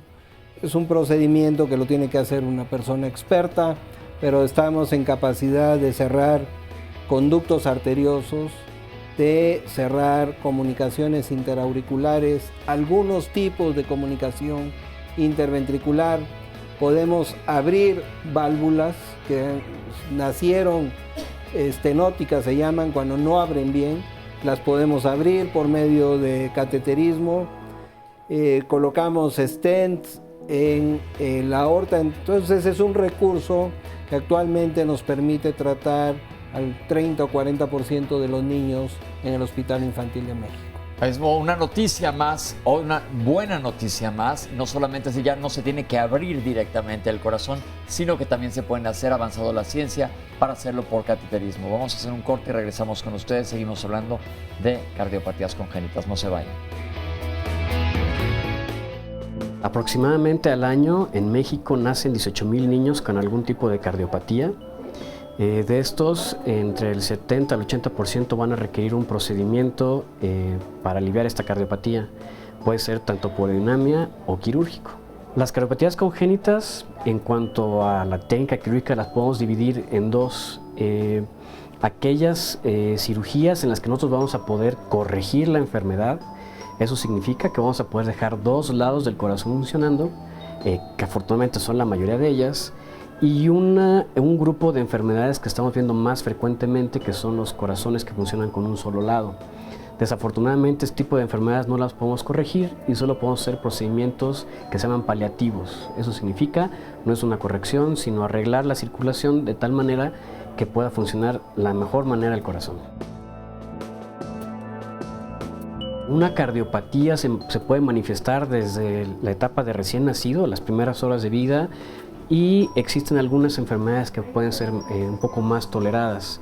Evidentemente las que son un poco más letales, las que son más, las que están de manera más peligrosa, se operan de recién nacidos a las pocas horas de nacidos. El riesgo más importante de un recién nacido, pues bueno, siempre es el tamaño. Ese es no tanto el riesgo, sino el reto. Esto es debido a que son estructuras que son muy pequeñas y muy frágiles. Son tejidos que aún no han madurado. ¿Por qué nosotros estamos a favor de que se traten de la manera más temprana? Es porque conforme va pasando el tiempo, el corazón está sometido a una forma que no es normal de funcionar. Entonces, entre más tiempo pasa, más efectos vamos teniendo en contra de los pulmones y del corazón. Entonces, el espectro de las cirugías se está tendiendo cada vez más hacia los recién nacidos. Entonces, eso da oportunidad de tener mucho más experiencia en este tipo de cirugías. Desafortunadamente, la limitante que tenemos en esto es que no hay recursos completamente para la demanda que existe. Es una cirugía con muchos retos, que requiere mucho material, y el tiempo de terapia intensiva y de estancia en el hospital de los niños es muy alta. Aún así, tanto los esfuerzos de los hospitales que operan como de los médicos que están involucrados en la atención ha ido hacia la mejoría, tratando de hacer cada vez más casos con mayor complejidad y mayor retos, teniendo cada vez mejores resultados. Y nos estamos colocando como un país referente en cardiopatías congénitas. Me surgen dudas cuando veo cirugías de corazón abierto, y seguramente a muchos padres también, porque alguien habla, híjole, lo van a operar del corazón. Inmediatamente, no me dejará mentir, doctor, se nos paran los pelos de punta, que yo creo que es algo relativamente normal. Sí, esto sucede con los padres. Pero como decía hace un rato, entre más chico esté el niño, menos conciencia tiene de ese riesgo. Al niño le preocupa que lo dejen solo, entre más chico esté, que no estén sus papás con él. Le preocupa el dolor o las molestias que puede tener. Eso le asusta más. Pero conforme avanza en edad, vuelvo a repetir, y ya tiene conciencia clara de los riesgos que implica lo que le van a hacer, el miedo aumenta. Ok, perfecto. Ahora vimos que se pueden corregir defectos desde un cateterismo que no implica abrir nada. Pero ya que está abierto un tórax, ¿cuántas veces es necesario detener un corazón y utilizar una bomba de circulación extracorpórea? Y si nos pueden explicar qué quiere decir esto. Bueno, cualquier cardiopatía que se tenga que operar va a implicar el poderlo hacer por fuera del corazón, y eso pues lo puedo hacer a corazón latiendo. Pero como la mayoría de las cardiopatías suceden dentro del corazón, comunicaciones interauriculares, comunicaciones interventriculares, la propia tetralogía de Fallot, canal auriculoventricular, todas las que se han mencionado aquí, que es una gran variedad. Eso implica entrar al corazón y trabajar dentro de él. Para poder entrar al corazón y trabajar dentro de él, lo que hacemos es detenerlo, pararlo, pero un corazón parado pues necesita el organismo seguir recibiendo la sangre que manda a los pulmones a oxigenarse, a tomar la gasolina, y esa gasolina tiene que estar llegando a todos los tejidos. Entonces se inventaron hace muchos años unas máquinas que lo que hacen es tomar la sangre sin oxígeno, oxigenarla y regresarla al organismo a través de la arteria aorta, que es la que ya lleva la sangre con oxígeno, regresarla ya oxigenada, y mientras me estoy brincando, es una desviación, como siguiendo la analogía de las vías de comunicación del periférico, como estoy reparando el periférico, tengo que desviar a la gente mientras por otras calles aledañas. Y en esas calles pues se tiene que estar cargando gasolina. Es más o menos lo mismo. En ese entonces, o ya cuando estamos en la bomba de circulación extracorpórea, se puede parar el corazón con una técnica especial para poderlo parar, protegerlo de que no va a estar recibiendo el propio corazón el oxígeno, y ya corazón parado, poder abrirlo, buscar los defectos, trabajar dentro de él para direccionar la sangre a donde debe de ir. ¿Cómo se nutre el corazón de sangre durante esta época de la cirugía, durante este momento de la cirugía? No se nutre y en cambio se protege. Se protege con una solución especial que le llamamos cardioplegia, pues esta solución para el corazón y le mantiene nutrientes. Al estar parado el corazón, además está en frío, el frío también disminuye, tanto el parar el corazón como el frío disminuyen el metabolismo del corazón, y eso hace que puede estar en un periodo de hibernación que se tolera pues hasta unas 6 horas de estar parado. ¿Qué es lo que hacemos cuando hay un trasplante, por ejemplo? Exacto. Un trasplante, el corazón va parado 6 horas. Y una vez que se echa a andar el corazón, perfectamente jala como si no hubiera pasado absolutamente nada. Pues sí, en general. Conste que me tardé en decir el pues sí. Por eso yo estoy aquí yo de abogado del diablo. Los intensivistas.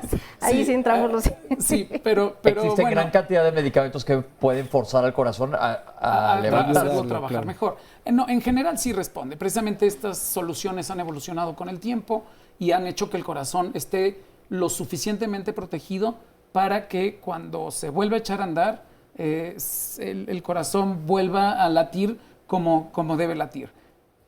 ¿Por qué me tardé en decirlo? Porque bueno, es un corazón que entonces ya tiene puntos, suturas, todo, y le puede costar un poquito de trabajo. También finalmente el propio corazón tiene su propia herida, claro, que le puede hacer que su funcionamiento le cueste un poco de trabajo. Pero por regla general se recupera bien, todo esto está calculado y estamos siempre trabajando dentro de unos límites de seguridad en cuanto a tiempo y en cuanto a grado de agresión que le hacemos al corazón. Esto lo pregunto para que la gente pierda el miedo de estas cirugías, claro, que se hacen rutinariamente con un éxito, lo estamos viendo aquí, y dirían, ¿y por qué parar el corazón? Es como si yo le digo a la doctora, ¿podría tomar su taza y a la hora que va por la taza le estoy haciendo así todo el tiempo? Pues está muy difícil tratar de agarrar la taza si te están empujando, el corazón está latiendo continuamente. Entonces, por eso que es necesario detenerlo, pero como nos explican los doctores, todo está en un ambiente controlado y puede recuperarse. Aparte, otra cosa muy a favor, generalmente son niños, y nos lo acaban de decir hace un ratito, los niños tienen una capacidad de recuperación muchísimo más rápida que la que tenemos los adultos. ¿Cómo es el postoperatorio, doctora, en la terapia intensiva de estos niños? Depende mucho del diagnóstico de la cardiopatía. Si es un diagnóstico temprano y el corazón no tiene mucho daño por la misma cardiopatía, por lo regular el posoperatorio es rápido, se recuperan fácilmente y pueden egresarse en algunas ocasiones a las pocas horas después de la cirugía, otros llevan un poquito más de tiempo.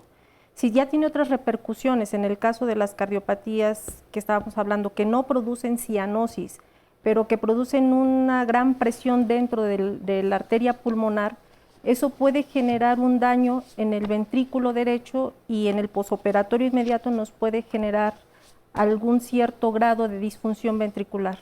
¿Esto derecho. qué quiere decir? Que de repente una cámara que no estaba acostumbrada a recibir tanto flujo, le llegue mucho líquido.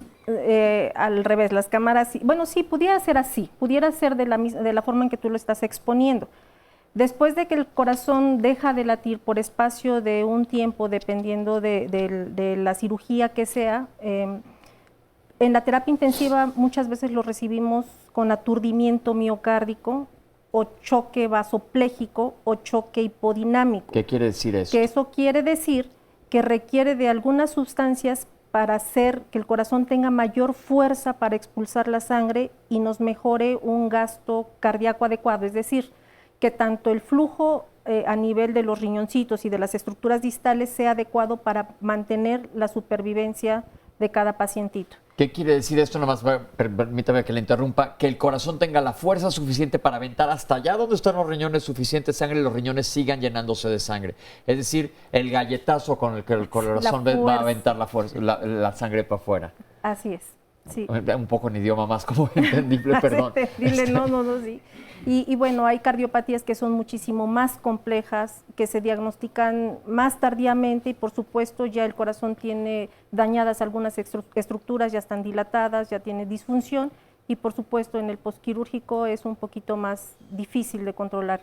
¿En dónde se operan niños del corazón? Porque esa es otra, no en cualquier hospital. ¿Qué infraestructura se requiere o a dónde se deben de canalizar pacientes que requieran cirugía de esta magnitud?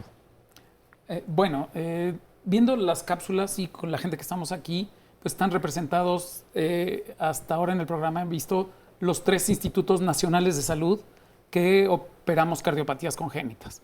Instituto Nacional de Pediatría, Hospital Infantil de México Federico Gómez y el Instituto Nacional de Cardiología Ignacio Chávez. Además, las grandes instituciones de salud de nuestro país como el Seguro Social, el Instituto Mexicano del Seguro Social o el ISSSTE.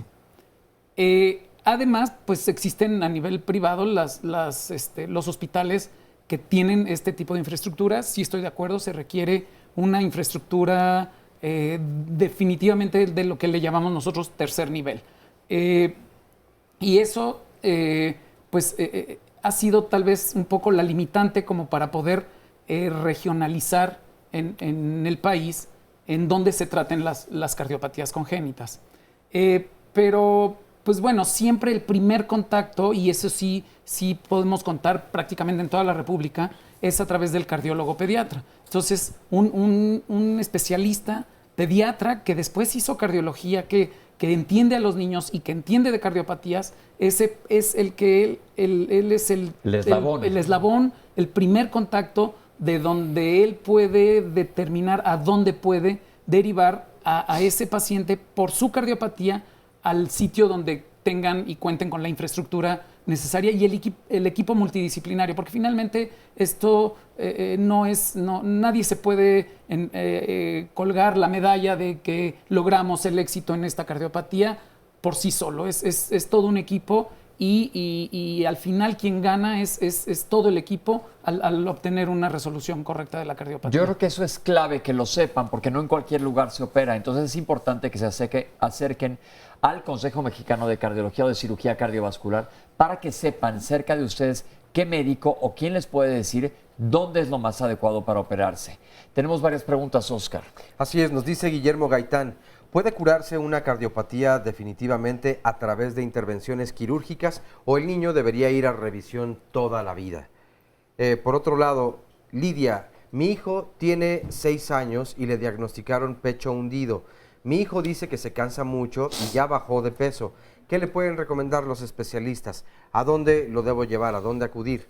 Celia Mendoza, a mi hija le instalaron un Amplaxar por medio de catéter por intercomunicación auricular interna, pero recientemente le dio fiebre reumática, y también se le hizo un ecocardio, pero entonces salió alrededor del corazón, estaba engrosado.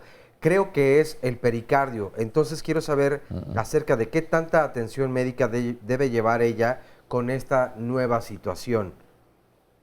Esta otra llamada es de Pilar Acevedo y dice, ¿qué debo decirle a mi hijo sobre su enfermedad y sobre la operación?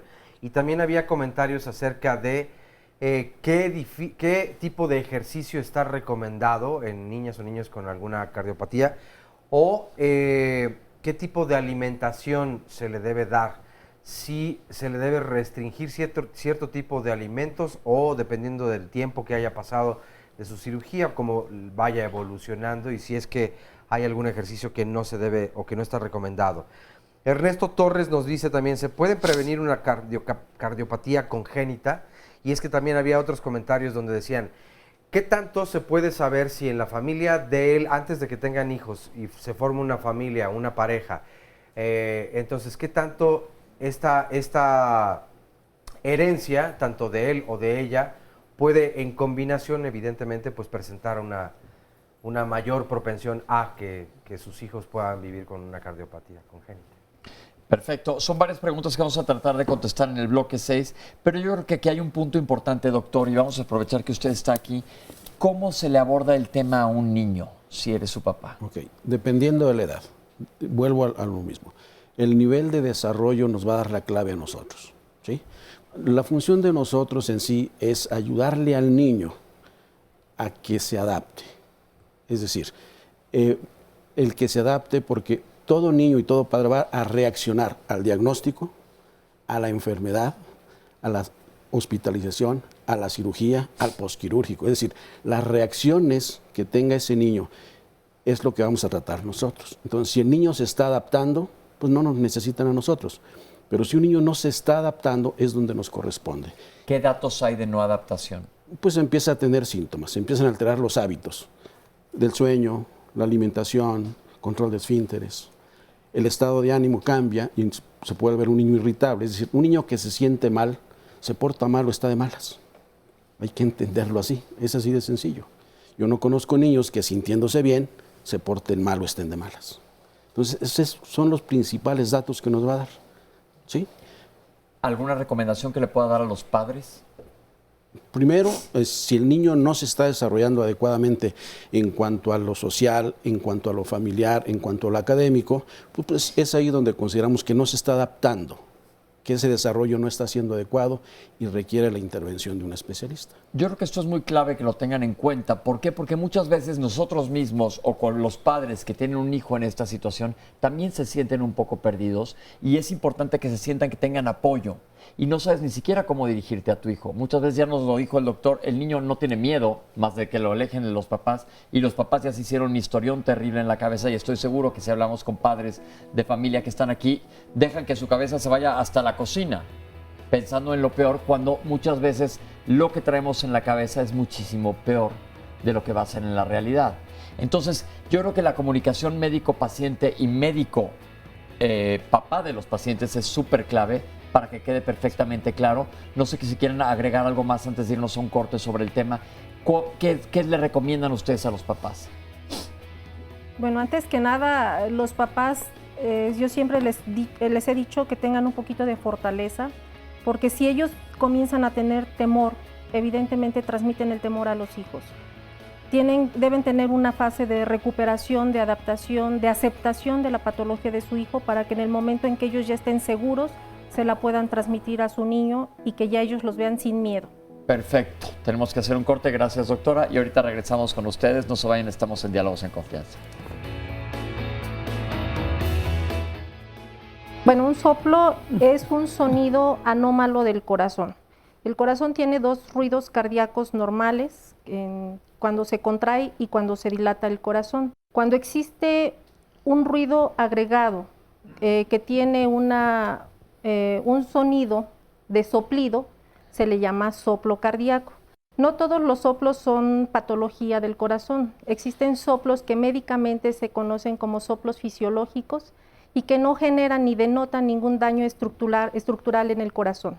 Existen cardiopatías que al momento de operarlas, pues la cirugía resulta, si no sencilla, por lo menos muy rutinaria y que por el propio diagnóstico tienen muy buen pronóstico, ¿no? El miedo va en relación a la edad y al nivel de pensamiento, de desarrollo que tiene ese niño. No es lo mismo un niño de menos de 5 años que todavía no tiene desarrollado un concepto de muerte, más que como una desaparición. Se desapareció la persona y ya no lo volvió a ver. Mi hijo tenía una conexión anómala total de venas pulmonares. A él se lo detectaron a la edad de 6 meses. Cuando fui al hospital de Azcapotzalco, no me querían atender a mi hijo. Yo iba con una referencia de un doctor de un hospital particular, porque mi hijo siempre, mi duda fue de por qué tenía el pecho abultado, porque los demás bebés no se les veía el pecho como a mi hijo. El doctor me explicó que a lo mejor podía ser un soplo y él fue el que me mandó al hospital de Azcapotzalco. En el hospital de Azcapotzalco no me lo querían atender, que porque no me tocaba ahí, que me tocaba en otro hospital. Y yo insistí con la doctora porque mi preocupación era muchísima, ya que mi hijo ya se veía decaído, no quería comer, no lloraba, o sea, se la pasaba muy quieto. Él no lo dejas en un lado y no se movía. Entonces insistí hasta que ella vio que iba muy grave, fue cuando me lo atendieron. Lo revisó y ese mismo día que lo llevé, lo internaron porque mi hijo se dieron cuenta que estaba cianótico. El doctor habló conmigo porque le hicieron muchos estudios. Habló conmigo y me dijo que mi hijo era un milagro que estuviera vivo, que porque él tenía un problema en el corazón. Salí corriendo con mi mamá, lloré, le dije que el doctor me había dicho que a lo mejor mi hijo ya no vivía. Entonces lo hospitalizaron una semana para ponerlo estable. No sabía qué hacer, no sabía qué es lo que iba a pasar, porque me decían que tenía que juntar mucho dinero para su cirugía de mi hijo, porque todos me decían que las cirugías salían bastante caras. Comenzaron a preparar a mi hijo para entrar ahora sí que a quirófano. Él estaba muy irritado porque estaba en ayunas. Estuvimos esperando a la doctora Almudena, que fue la que nos daba lo que es nos decía cómo iba la operación, cuántas horas iba a tardar, bajó a hablar conmigo, me dijo que la operación más o menos iba a durar 4 horas. Me dio mucha alegría cuando vi salir al doctor Palacios y a la doctora Almudena con muy gratas noticias, que me dijeron que la cirugía había sido un éxito. Fue un momento que la verdad nunca voy a poder describir, el saber que mi hijo ya no corría ningún peligro, verlo de nuevo, porque también ese era mi temor, ya no verlo, ya no poder abrazarlo, ya no volver a verlo sonreír, y esos temores instantáneamente desaparecieron. Gracias a Dios aquí sigue, gracias a Cardias, a los doctores, aquí sigue dando guerra. De hecho ya corrió su primer maratón en Cardias, quedó en penúltimo lugar, pero corrió. Estoy muy orgullosa de él, de que tan pequeño ya ha librado tantas batallas. En vez de yo darle ejemplos a él, él me los está dando a mí. Aunque aún está pequeño, tiene 1 año de edad, pienso cómo va a ser su primer día del kinder, su primer día en la primaria, a qué preparatoria va a ir. O sea, yo lo que antes no hacía, ahora lo hago, imaginarme un futuro con él. Es muy emocionante y pensar que voy a pasar toda una vida con él, porque sé que va a vivir muchos años. Qué bonito testimonio y da gusto escuchar historias como estas, pero también a la vez que da gusto, doctores, y los voy a poner en un 4 aquí, que aquí hacemos esto un poco.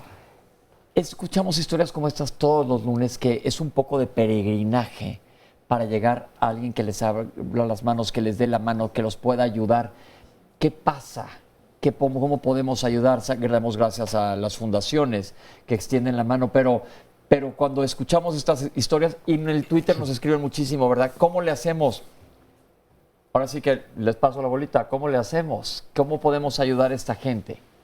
Para agilizar eso, estamos conscientes que es un problema de salud del país, no es una culpa específica de un hospital u otro, porque normalmente los hospitales están sobrepoblados. Sí. Pero a lo mejor un método de tamizaje más sencillo, ¿qué podemos decirle a la población? Bueno, claro, aquí en nuestro caso, yo creo que cada quien puede hablar por su institución. Yo lo que puedo decir, y con orgullo, es que en el Hospital Infantil de México, el único requisito para ser aceptado en el hospital es tener una cardiopatía.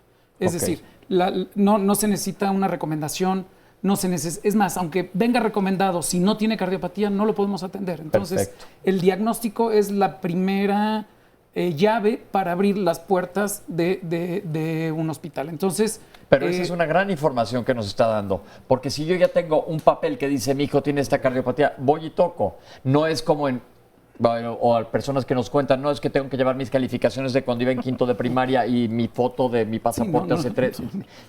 Buscar simplificar las cosas, sobre todo porque hay una situación con algo de urgencia normalmente. Entonces lo que buscamos aquí en Diálogos es echarle la mano a la gente. Entonces, ese es el primer requisito, tener una cardiopatía y presentarse en urgencias al departamento de consulta externa. Exactamente. Ok, ahí estamos tratando de echarles la mano en este sentido y se nos va a acabar el programa, entonces voy a exprimir a nuestros panelistas que nos contesten la mayor parte de las preguntas que tengo. Mi hijo tiene 11 años y tiene un tronco arterial común. ¿Cuáles son las consecuencias? Bueno, esa es una patología que una vez que se hace el diagnóstico tiene que operarse porque genera mucho aumento en la presión pulmonar. Y una vez que tiene aumento en la presión pulmonar genera una disfunción del corazoncito terrible. Se debe de operar a la brevedad posible. Tiene 11 años, señora, eche velocidad, ya sabe a dónde ir y ya tiene una cardiopatía. Mi hijo tiene comunicación interauricular, hemos visto ya varios casos, se lo detectaron a los 31 años, ¿está bien? Todo depende del tamaño de la comunicación. Sí, la comunicación interauricular es un defecto congénito, pero es el que con más frecuencia se diagnostica en adultos, decimos Más nosotros, tardíamente. porque son defectos que permiten una calidad de vida relativamente buena, dependiendo del tamaño del defecto, como tú dices, Pepe. A esta edad todavía se puede manejar perfectamente. Sí, perfectamente. Nací sin una válvula, tengo 46 años, me llama la atención este testimonio, habría que ver qué válvula, porque nacer sin ninguna de las cuatro pues no es muy factible. ¿Me pueden operar? ¿Qué me pueden hacer? Nos sería bueno que nos mandes tu caso específicamente, ¿qué válvula es la que no tienes? ¿Qué existe de la bradicardia sinusal? Que bueno, volvemos a normalidades que asustan. Sí, bradicardia es una frecuencia cardíaca más baja de lo normal, entre comillas. Hay y sinusales que se origina, que es una frecuencia cardíaca baja, pero totalmente normal. Los atletas de alto rendimiento manejan frecuencias cardíacas bajas y a eso se le llama bradicardia sinusal. Eso, si no da síntomas, como muchas veces sucede, es normal y hay que catalogarlo. Y sobre todo así. preguntarle al paciente, porque yo que no hago endoscopias a la hora que monitorizo a mi paciente veo que tiene 38 de frecuencia cardíaca. Mi pregunta que sigue, es usted un corredor, ¿verdad? Lo digo más para mi paz personal que la del paciente. Y cuando me dice no, es cuando, entonces aguántame que le llame un cardiólogo. Porque normalmente si eres alguien, un atleta de alto rendimiento, es normal que tengas frecuencias cardíacas bajas. Aquí nada más quisiera agregar, este paciente que tiene una bradicardia, como bien lo dijo el doctor, si es sinusal, bueno, si no le genera disminución de su gasto cardíaco, puede... Es decir, que se esté desmayando, que se sienta cansado, que cuando se pare sienta que se va al piso, pero debe de etcétera. estudiarse porque si ya está generando algún síntoma, debieran de dar algún tipo de medicación o colocación de marcapaso. Una pregunta que se hizo y se contestó a lo largo de todo el programa es cómo se diagnostica una cardiopatía. Bueno, ya hemos visto múltiples cápsulas y nos han estado explicando aquí. El soplo musical funcional ya lo contestamos. Me dijeron que mi hijo nació con las arterias invertidas y que no aguantas. Esto se llamaba interposición de los grandes vasos, según transposición. Transposición de los grandes vasos. ¿Podríamos hablar un poco de esto y qué pronóstico tiene? Transposición de los grandes vasos es que las arterias, la que va hacia los pulmones y la que va hacia todo el organismo, están cambiadas. Al estar cambiadas, pues la sangre está circulando, toda la sangre por donde no debe circular. Para que sobreviva requiere tener otro defecto como una comunicación interauricular. Los niños, el niño cuando nace, si se diagnostica tempranamente transposición de grandes arterias, se está en la posibilidad de hacer la corrección en ese momento porque el corazón como que todavía no se ha dado cuenta de que están transpuestas y se las podemos volver a colocar donde debe ir y el corazón funciona bien. Si pasa el tiempo, ya después es más, a partir del segundo mes de edad o tercero, por los cambios de presiones que sufrimos al nacer, ya se desacostumbra el corazón a poder funcionar correctamente. Entonces, lo que se hace después es una corrección en la que en vez de cambiar las arterias, lo que cambiamos es la dirección de la sangre que llega del pulmón y la que llega de las venas de todo el organismo, de las venas cavas. Es decir, si tengo adelante la desviación, lo desvío desde antes y ya lo pongo en su carril correcto. Y de esa forma puede funcionar. Si el paciente ya tiene 11 años, pero todavía tiene o no ha tenido un daño pulmonar por la transposición, se puede hacer este tipo de corrección fisiológica, le llamamos nosotros. Perfecto. Segundo candidato para que vayan a tocar la puerta. Ya tenemos.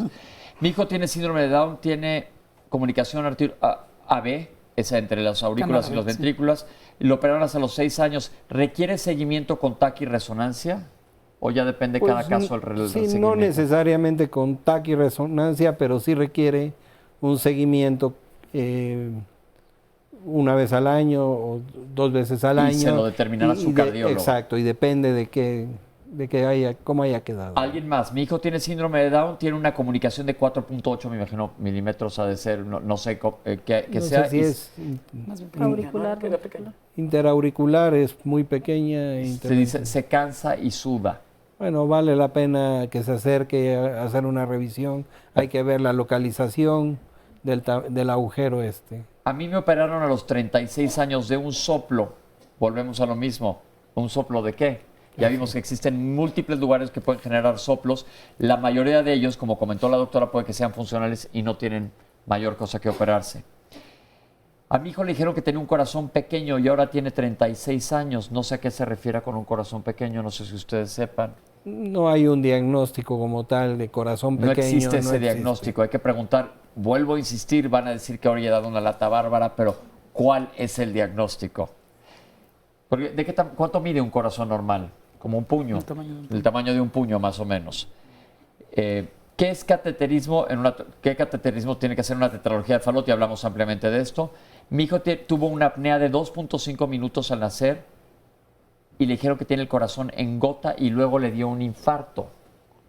También la historia está un poco nebulosa. Bueno, aquí algunos niños tardan en respirar cuando nacen. Por eso existe la calificación del APGAR. Y muchas veces no genera ningún daño. A menos que el tiempo que sea lo suficientemente largo para que genere falta de oxígeno en el corazoncito, esto puede dilatarlo, puede generarle una miocardiopatía dilatada por falta de oxígeno. Pero eso se detecta prácticamente desde el nacimiento. Si un niño tiene 18 años y sufre un infarto, esto no es lo más usual en la adolescencia. Cuando ya tienen alteraciones de falta de flujo en el corazoncito, que son los infartos, habría que diagnosticar lo que estábamos comentando, que es el origen anómalo de la coronaria izquierda, que al momento de que hacen ejercicio o tienen algún evento de estrés, las grandes arterias se dilatan y comprimen la coronaria anómala y genera disminución del flujo, originando un infarto. ¿Y qué es esto de corazón en gota? Pues el corazón en gota es que pues está como caído, vulgarmente dicho. Nada más es imagen radiológica para mí. Es una imagen nada más, entonces lo que le recomendamos a la mamá de este chico que habló es que vaya al doctor y cheque exactamente qué es lo que está sucediendo. Un niño con 12 años con bradicardia sinusal, ya contestamos. ¿Las cardiopatías congénitas se curan o deben de revisarse el resto de su vida? Muchas se curan, la gran mayoría, las simples se curan y hay cardiopatías que requieren un seguimiento de por vida, ¿no? Mi hijo tiene pecho hundido y se queja del mismo. Pecho hundido o pectum excavatum quiere decir cuando está el esternón, que es este hueso metido como hundido, pero ¿tiene alguna implicación sobre la función del corazón y pulmones? En general, el pectum excavatum es una enfermedad del esternón, o sea, no es del corazón, no es del corazón. De la caja torácica. Sí, sin embargo, sí por presentarse puede estar repercutiendo sobre la función del corazón o puede asociarse a cardiopatía congénita. Aquí yo lo que le recomendaría es que el cirujano de tórax, no el cirujano cardiovascular, sino el cirujano de tórax, es el experto en resolver este tipo de problemas y actualmente en niños se han modificado las técnicas. Antes eran técnicas muy invasivas, ahora ya se cuenta con técnicas más simples donde unos aparatos que se llaman barras de Nuss, pues se pasan de lado a lado, se giran y hacen una especie de arco que empuja el esternón hacia adelante y es casi una solución ortopédica, digamos. Pensémoslo como frenos, pero para el tórax, básicamente. Sí. A mi hijo le hicieron un cateterismo y luego tuvo fiebre reumática y se le engrosó el pericardio. Yo creo que también aquí un poco no está bien planteado. Se le debe haber engrosado por la fiebre reumática los bordes de las válvulas, me estoy yo imaginando, y este niño amerita definitivamente un seguimiento cardiológico. Sí. ¿Qué le dijo a mi hijo? Ya nos contestó, doctor, ampliamente, qué es lo que se le debe decir. ¿Hay ejercicios de alimentación específicos para niños con cardiopatías y posoperados? En cuanto a alimentación, por regla general pueden comer de todo. O sea, es un niño que está en desarrollo, necesita alimentarse bien y va a necesitar comer lo mismo que un niño sano para su desarrollo. En cuanto al ejercicio, después de operados de una cardiopatía, ya existen programas orientados a niños para poder rehabilitar todavía más la actividad física. Se nos acaba el programa, pero rápidamente, ¿existe prevención para la cardiopatía congénita? Para evitar el desarrollo de la cardiopatía no hay nada más que una buena alimentación. No hay un método que y uno evitar los factores de riesgo que se comentaron al principio del programa y que se influye la herencia. Sí, eso sí. Los hijos de los familiares que tienen cardiopatía pueden incrementar el riesgo de que un bebé nazca con cardiopatía. Perfecto, pues esto fue Diálogos de Confianza. Oscar, te dejé con ganas de decir algo, pero se nos vino corriendo el programa. Sí, muchas preguntas, pero creo que fue muy interesante y ojalá la información, desde luego, pues les sirva muchísimo. Muchas gracias, Oscar. Gracias, igualmente. Gracias a todos los que nos han acompañado aquí por sus testimonios. Gracias a ustedes que nos están viendo en su casa por acompañarnos todos los lunes y panelistas por toda esta información tan valiosa. Muchísimas gracias. Nos vemos la próxima semana aquí en Diálogos en Confianza. Gracias.